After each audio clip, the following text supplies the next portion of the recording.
Здравейте хора и добре дошли в днешното видео. Както сте прочели в заглавието, днес ще си говорим за провалените български дербита, а именно става на въпрос за дербито между Локо и Ботев и между ЦСКА и Левски. Да, знам, че мина повече от една седмица, откакто се изиграха те, особено Пловдивското, но чак сега снимам това видео, обаче има неща, които искам да кажа и да запиша, така че... Нека започнем с Пловдивското дерби. Локомотив бяха домакини. Пълна гостуваща трибуна и почти пълни домакински трибуни. Хиляди гледащи на телевизора. До тук добре. Зрителския интерес е на лице.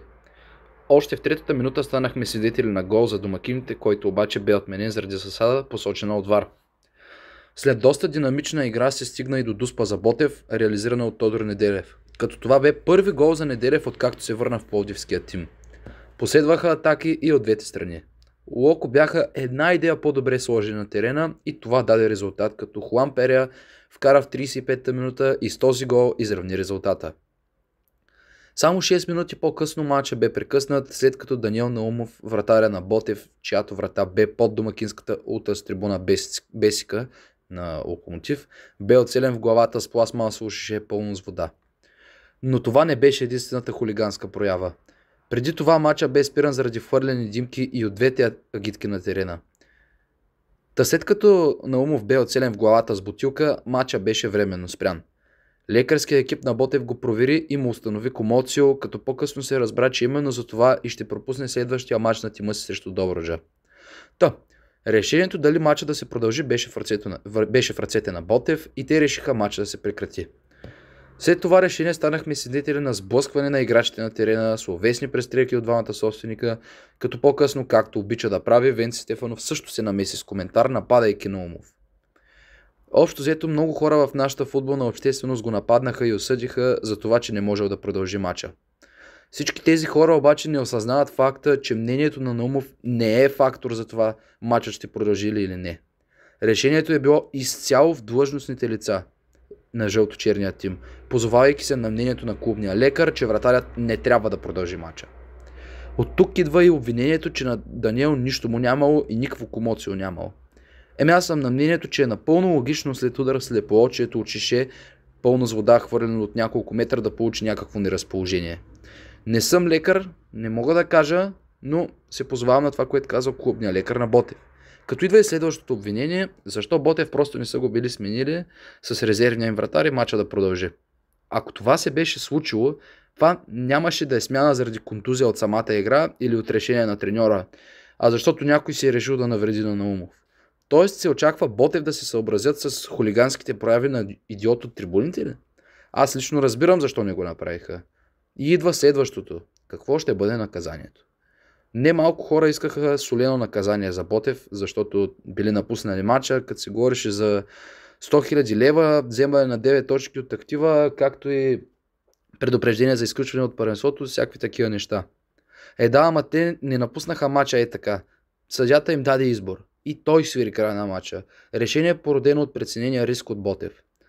В крайна сметка и двата отбора бяха наказани, както и трябваше да бъде. Ботев бяха наказани за димките и пиратките, както и за предметите хвърлени от техния сектор, като глобата валирана на 13 000 лева, 13 300, нещо и такова. За Локо 3 срещи лишаване от домакинство, като заменят това с игра без публика и 15 000 лева санкция. Отделно от това се присъжда и служебна загуба с 0-4, като с всички санкции, хвърлени бомбички, предмети, нарушения в охраната, мисля, че сумарно идва глобата някъде около 25 000 лева. И въпреки, че много хора не са съгласни с тези наказания, аз съм съгласен и доволен от това решение. Отиваме и към Софийското дерби. Отново много еуфория. Секторите на Левски пълни, на ЦСКА почти пълни. Но всичко това приключи много бързо. Цялата еуфория много бързо приключи. Играта беше изключително грозна от първия съдийски сигнал. Ицо Янев беше дал на своите момчета инструкции за игра, които не са присъщи за отбор като ЦСКА. Те играха един наистина много грозен футбол. Провокативна, груба игра по всички части на терена, като се разчиташе почти само единствено на контратаки. Играта беше много накъсана. От 120 официални минути, в действителност футбол се игра не повече от 60. Матча бе накъсан от постоянни фалове от играчите на ЦСКА, както и от Левски, които лично според мен отговаряха на тези провокации със също груба игра, като се стигна и до меле между двата отбора, което също много забави матча, както и отново прекъсна действията на терена.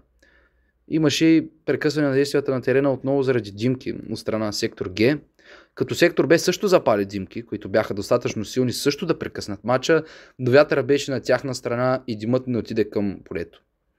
Единственото попадение бе дело на един от най-добрите играчи в нашото първенство и бих казал най-добрият играч на ЦСКА, Джеймс Етоло, в 74-та минута, който вкара гол шедьовър. Това не може да се отрече и бих казал, че това може би беше единственото хубаво нещо в този матч. От 11 удара само 3 бяха точни за червените, като единственият им опасен такъв влезе. Другите два не са за коментиране, като и Левски направиха 14 удара, но и при тях само 5 бяха точни. Общо 33 фала за целия матч, като 9 бяха от Левски и цели 24 от ЦСКА. ЦСКА излязоха с един червен картон и с 7 жълти, а Левски с 4 жълти. Играта и от двата отбора беше много слаба, но аз дължа това най-вече на грубия стил, който ЦСКА приложиха в този матч. Картоните според мен можеше да бъдат и повече, можеше да има червен картон и за Левски и още един за ЦСКА бих казал, но в крайна сметка не стана така и общо взето две от най-интересните дербита за зрителя в България, на българския футболен фен, бяха провалени, лично според мен, от тези фактори, които до сега ви изброих.